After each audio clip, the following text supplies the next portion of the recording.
Good morning, ninth class. Today we are going to start our next topic, subtopic, that is chemical composition of cell wall.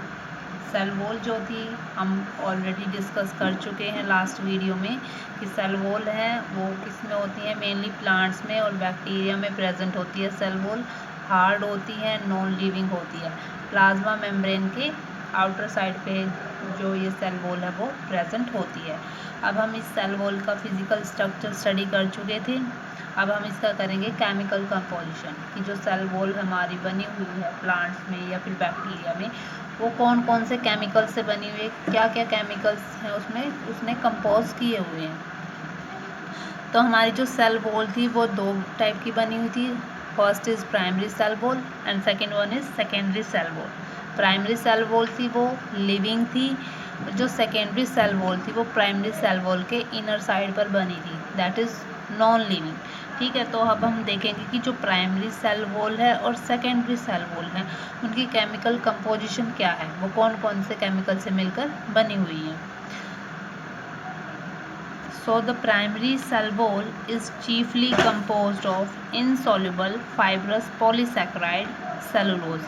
जो हमारी primary cell wall है वो किससे बनी हुई है, सेलुलोज से बनी हुई है। And that cellulose is insoluble. वो सेलुलोज कैसा है, इनसोल्यूबल है, वाटर सोल्यूबल नहीं है। सेलुलोज क्या है, एक carbohydrate present in plant cells. Cellulose क्या है, एक कार्बोहाइड्रेट ही है, पॉलीसैकेराइड है, मतलब बहुत सारी सैकेराइड्स की यूनिट से मिलकर बना हुआ है। A cellulose molecule is a long unbranched chain of thousand of glucose unit. जो सेलुलोज है वो बहुत सारी ग्लूकोज की यूनिट से मिलकर बना हुआ है, लॉन्ग चेन है लेकिन अनब्रांच्ड है। The primary cell wall provides mechanical strength and protection to the protoplast। कि जो प्राइमरी सेल वॉल होती है आउटर साइड पे प्रेजेंट होती है उसका फंक्शन क्या है, एक तो वो मैकेनिकल स्ट्रेंथ प्रोवाइड करती है। प्लांट है, प्लांट में वो उसको स्ट्रेंथ प्रोवाइड करती है कि वो अच्छे से प्रॉपरली स्टैंड कर सके, जहाँ पर जिस ग्राउंड पर प्लांट प्रेजेंट है वहाँ पर वो स्टैंड कर सके, उसको मैकेनिकल स्ट्रेंथ प्रोवाइड करती है। And protection to the protoplast. Protoplast क्या होता है हमारा, साइटोप्लाज्म प्लस न्यूक्लियोप्लाज्म। कि जो सेल वॉल है हमारे उसके अंदर जो भी मटेरियल है उसको हम कंबाइंड बोलते हैं प्रोटोप्लास्ट। तो उस प्रोटोप्लास्ट को भी प्रोटेक्शन प्रोवाइड करती है।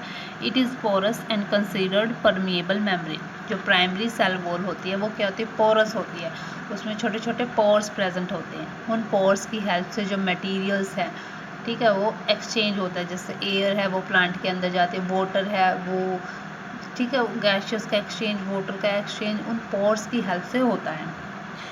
तो सेकंड आती है हमारी सेकेंडरी सेल वॉल। जो सेकेंडरी सेल वॉल है वो कहाँ प्रेजेंट होती है, जो हमारी प्राइमरी सेल वॉल होती है। मान लो कि ये हमारी प्राइमरी सेल वॉल है, इस प्राइमरी सेल वॉल के इनर साइड पर ही कौन सी सेल वॉल प्रेजेंट होती है, वो सेकेंडरी सेल वॉल होती है, और बाहर वाली होती है हमारी primary cell wall. The secondary wall deposit on the inner face of the primary wall is composed of lignin and sabrine substances। जो सेकेंडरी सेल वॉल है वो प्राइमरी सेल वॉल के अंदर वाली साइड पर प्रेजेंट होगी, और उसकी केमिकल कंपोजिशन क्या होगी, वो किससे बनी है, लिग्निन और सबरीन, इन सब्सटेंस से वो बनी हुई है। Due to presence of lignin and suberin the secondary wall becomes impermeable to the substances and the cell becomes dead। ये जो लिग्निन और सबरीन है इन सब्सटेंस की डिपोजिशन की वजह से जो सेकेंडरी सेल वॉल है वो क्या हो जाती है, इम्परमिएबल हो जाती है, वो मटेरियल्स का एक्सचेंज नहीं करा पाती फिर, और उस सेकेंडरी सेल वॉल को हम क्या कंसीडर करते हैं, डेड कंसीडर करते हैं। Middle lamella is chiefly composed of calcium and magnesium pectate. Middle lamella क्या होता है कि कोई भी एक सेल है, ठीक है, उस दूसरी सेल से जो उसको कनेक्ट करके रखता है उस कनेक्शन को बोलते हैं मिडल लैमेला। वो मिडल लैमेला वो किससे बना हुआ है, कैल्शियम एंड मैग्नीशियम पैक्टेट से वो मिडल लैमेला है बना हुआ है। ये थी हमारी chemical composition primary cell wall की, सेकेंडरी सेल वॉल की, और जो सेल्स को, एक सेल को दूसरी सेल से कनेक्ट करता है मिडल लैमेला, उसकी कंपोजिशन। अब हम जो रेड बॉक्स में दिखाया गया है एक नोट है, वो क्या है, plant cell is living when it has only primary cell wall and becomes dead when secondary cell wall is deposited on the inner face of the primary wall. कि हम जो प्लांट है उस प्लांट सेल को living तभी consider करेंगे कि जब उसके पास सिर्फ क्या हो, प्राइमरी सेल वॉल हो। ठीक है, क्योंकि प्राइमरी सेल वॉल जो होती है वो परमिएबल होती है, पोरस होती है, मटेरियल का एक्सचेंज कराती है, और मटेरियल एक्सचेंज तभी होंगे जब सेल लिविंग होगी। लेकिन जो सेकेंडरी सेल वॉल है वो क्या है, इम्परमिएबल है, कोई मटेरियल का एक्सचेंज नहीं कराती। तो इस वजह से जो सेकेंडरी सेल वॉल अगर प्रेजेंट हो गई तो हम उसको क्या कंसीडर करेंगे, उस सेल को डेड कंसीडर करेंगे, क्योंकि वो एक्सचेंज नहीं कराएगी मटेरियल्स का। Thus plant cell having only primary cell wall are able to absorb water by osmosis। तो इसलिए जो प्लांट सेल है जिसके पास सिर्फ प्राइमरी सेल वॉल है वही वाटर को एब्जॉर्ब कर सकती है, किसकी हेल्प से, ऑस्मोसिस के फिनोमेना की हेल्प से। अब हमारा नेक्स्ट आता है फंक्शंस, कि जो हमारी ये सेल वॉल है प्लांट्स में प्रेजेंट है, बैक्टीरिया में प्रेजेंट है, इसके फंक्शंस क्या क्या हैं।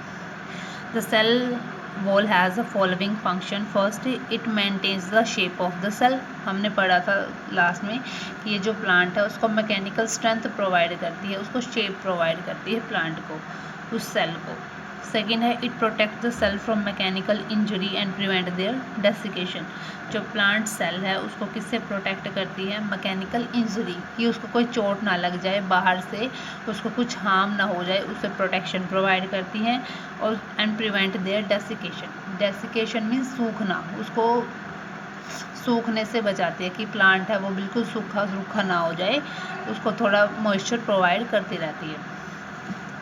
थर्ड है हमारा, it provides mechanical support against gravity. ये प्लांट्स को क्या प्रोवाइड करती है, cell wall mechanical support provide करती है ग्रेविटी की अगेंस्ट, क्योंकि जो प्लांट है वो ग्राउंड पर ही तो स्टैंड करते हैं।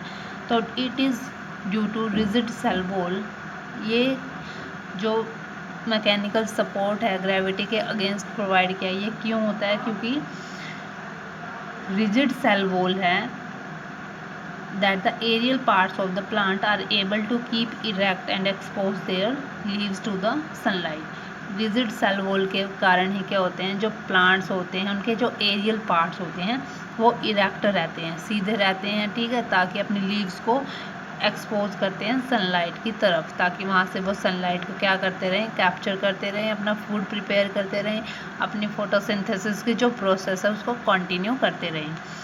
फोर्थ आता है हमारा, being freely permeable it allows the material to pass in and out of the cell. हमने पढ़ा है जो प्राइमरी सेल वॉल है वो क्या होती है, परमिएबल होती है, मींस मटेरियल का एक्सचेंज कराती है। तो परमिएबल होने के कारण ये क्या करती है, मटेरियल्स का इन एंड आउट एक्सचेंज कराती है। नेक्स्ट पॉइंट हमारा है, the plasmodesmata form intercellular connections that allows exchange of material between adjacent living cell content। जो प्लाज्मोडेस्माटा होता है कि जो क्या कर रहता है, एडजेसेंट सेल, एक सेल दूसरे सेल से कनेक्ट, उनके बीच में जो कनेक्शंस है उन कनेक्शंस बना के उसमें मटेरियल का एक्सचेंज कराता है, वो होता है प्लाज्मोडेस्माटा। ठीक है, ये सभी क्या थे, सेल वॉल के फंक्शंस थे। नेक्स्ट करेंगे हम प्लाज्मोलिसिस, वो हम नेक्स्ट वीडियो में करेंगे।